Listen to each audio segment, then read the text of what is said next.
नहीं ले जा रहे मंत्री भैया अभी माल्यार्पण किया है अवंतीबाई लोधी को रानी लक्ष्मीबाई बताया।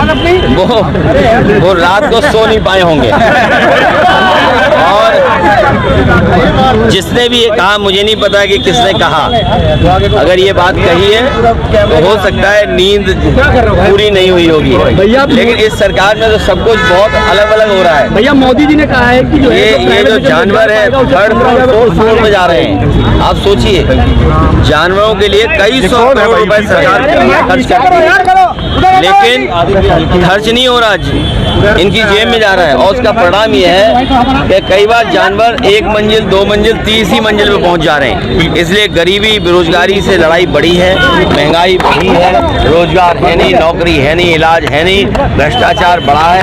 इनके मंत्री लोग भ्रष्टाचार कर रहे हैं और पीडीए के लोगों का दम घुट रहा है वहाँ पर बीजेपी में। पीडीए के लोगों का, चाहे वो विधायक हों चाहे और पद पर बैठे हों, उनका दम घुट रहा है, गला घुट रहा है। वो देखिएगा बहुत जल्दी भारतीय जनता पार्टी का साथ छोड़ देंगे।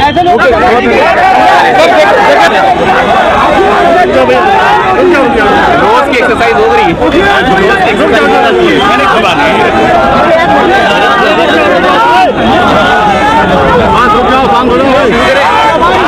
भैया अवंतीबाई लोधी की वीरांगना अवंतीबाई उनको याद करने और हर वर्ष की तरह उनके सम्मान में हम सब लोग यहाँ पर इकट्ठे होंगे। वीरांगना अवंतीबाई उनका योगदान भारत भवन की आज़ादी की लड़ाई में बहुत बड़ा योगदान रहा। वीरांगना अवंतीबाई और उस समय 1857 की लड़ाई अगर भारत जीत जाता और आज़ाद हो जाता तो आज भारत की तस्वीर कुछ और। करीब 15 अगस्त हम लोगों ने मनाया और आज वीरांगना अवंतीबाई लोधी को हम लोग याद कर रहे हैं, उनके योगदान को याद कर रहे हैं। उससे लाखों लाख हमेशा प्रेरणा लेते रहेंगे। आज़ादी की लड़ाई, स्वतंत्रता की लड़ाई और देश को और समाज को आगे बढ़ाने का संघर्ष हमेशा रहना चाहिए और जारी हमेशा रहेगा। हरियाणा में सरपंच चुनाव था, वहाँ पे शिकायत की गई अवंतीबाई पटमा जी की झंडे भी हटाई गई पार्टी के।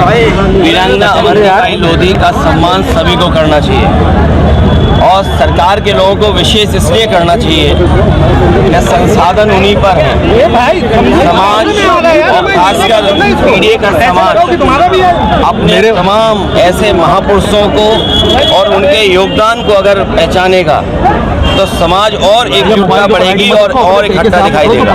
सुप्रीम कोर्ट ने ईवीएम हरियाणा चुनाव की ईवीएम अपने पास बुलाई, जब उसको रिकाउंट किया गया तो हारे हुए प्रत्याशी 51 वोटों से जीता। ये इलेक्शन कमीशन में सवाल है कि नहीं सर, सरपंच चुनाव का? इलेक्शन कमीशन पर समय पर उंगलियां उठाई हैं और चाहे वो प्रधानी का चुनाव हो, विधानसभा का चुनाव हो, लोकसभा का चुनाव हो या अन्य चुनाव हो, ये इलेक्शन कमीशन की जिम्मेदारी बनती है कि निष्पक्ष चुनाव हो। निष्पक्ष चुनाव के साथ साथ इलेक्शन कमीशन की इंस्टीट्यूशन पे लोगों को और भरोसा बढ़े। इधर जो हम लोग देखते हैं कि इलेक्शन कमीशन के जो फैसले हैं, इलेक्शन कमीशन का जो काम करने का तरीका है, उससे लोग संतुष्ट नहीं हैं, अविश्वास पैदा हुआ है। अभी हाल ही में जो वोट चोरी, वोट डकैती को लेकर के बड़े पैमाने पर देश को इंडिया गठबंधन और खासकर जो बीजेपी से अन्य दल हैं उन्होंने कोशिश की और उसका परिणाम ये हुआ कि सुप्रीम कोर्ट को भी उन बातों को मानना पड़ा जो विपक्ष कह रहा था। इलेक्शन कमीशन पे कई बार उंगली उठी है और यूपी के चुनाव में तो न जाने कितनी बार उंगली उठी है। ये तो पहला फेज था कि जहां हम अपना वोट बचा सकते हैं, अपनी वोटर लिस्ट में शामिल कर सकते हैं, ये पहला चरण है। लेकिन इसके बाद जो प्रशासन काम करता है, सरकारें जो काम करती हैं, उस पर इलेक्शन कमीशन कोई कार्रवाई नहीं करता। मुझे याद है कि जिस समय उंगली उठाई थी इलेक्शन कमीशन पर तो 18,000 वोटों का जो डिलीट किया गया था उनकी जानकारी इलेक्शन कमीशन को दी, एफिडेविट के साथ दी, लेकिन अभी तक इलेक्शन कमीशन ने एक भी अधिकारी के खिलाफ कार्रवाई नहीं की। अगर एक भी इलेक्शन कमीशन के खिलाफ कार्रवाई हो जाए, मतलब अधिकारी के खिलाफ इलेक्शन कमीशन कर दे कार्रवाई, तो मैं समझता हूँ कहीं भी वोट चोरी, वोट डकैती या इस तरह की लूट नहीं होगी। लेकिन सर अपने पास मंदाते काउंट कराइए, बाकी ईवीएम से सवाल नहीं है कि हारा हुआ कैंडिडेट सुप्रीम कोर्ट के सामने जीत रहा है 51 वोटों से। देखिए, मशीन पर हमेशा सवाल खड़े होते हैं। टेक्नोलॉजी या इतनी फुल प्रूफ हो कि उससे बेईमानी ना हो सके। कई बार लोग वोट डाल करके आते हैं ईवीएम में और पता लगता है उन्हीं का वोट 0 निकला। ये भी खबरें हम लोगों ने सुनी है। ईवीएम में पहले से वोट पड़ा हुआ, इसकी भी खबर सुनी है। ईवीएम के इतने महीनों रखने के बाद बैटरी पूरी चार्ज कैसे दिखती है, इस पे भी सवाल खड़ा हुआ।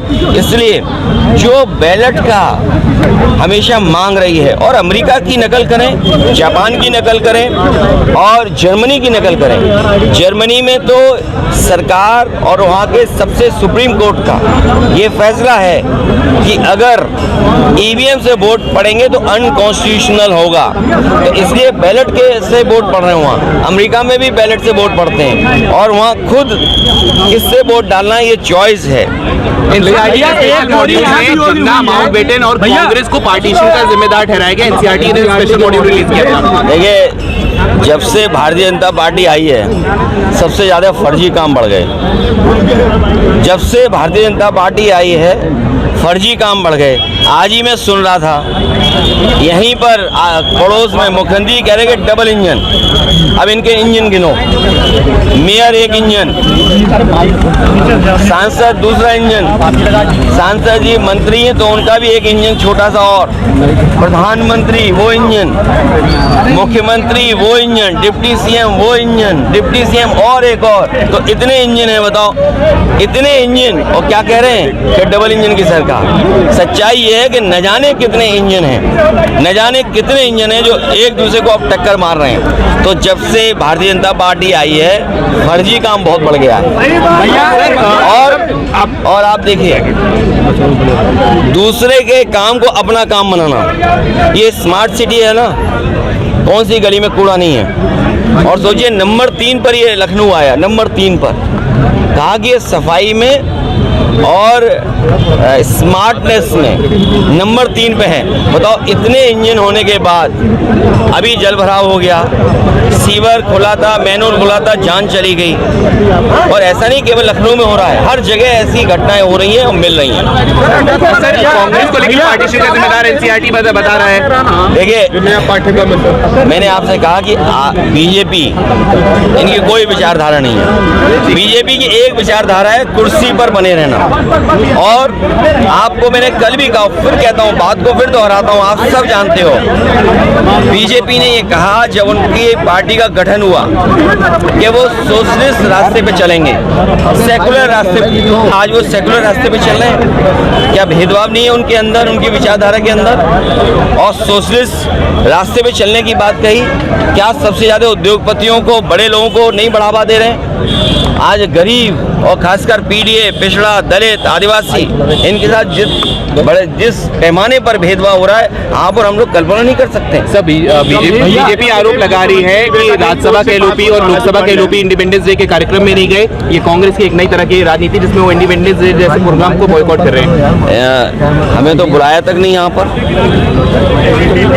अरे दूसरों को आप कह रहे हो, हमें तो कार्ड तक नहीं भेजा सरकार के लोगों ने, जबकि ये परंपरा कभी नहीं थी भैया कार्ड ना भेजा जाए। लेकिन कार्ड तो हमें भी नहीं मिला, पता नहीं किस पते पे भेज दिया इन लोगों ने। ये गंभीर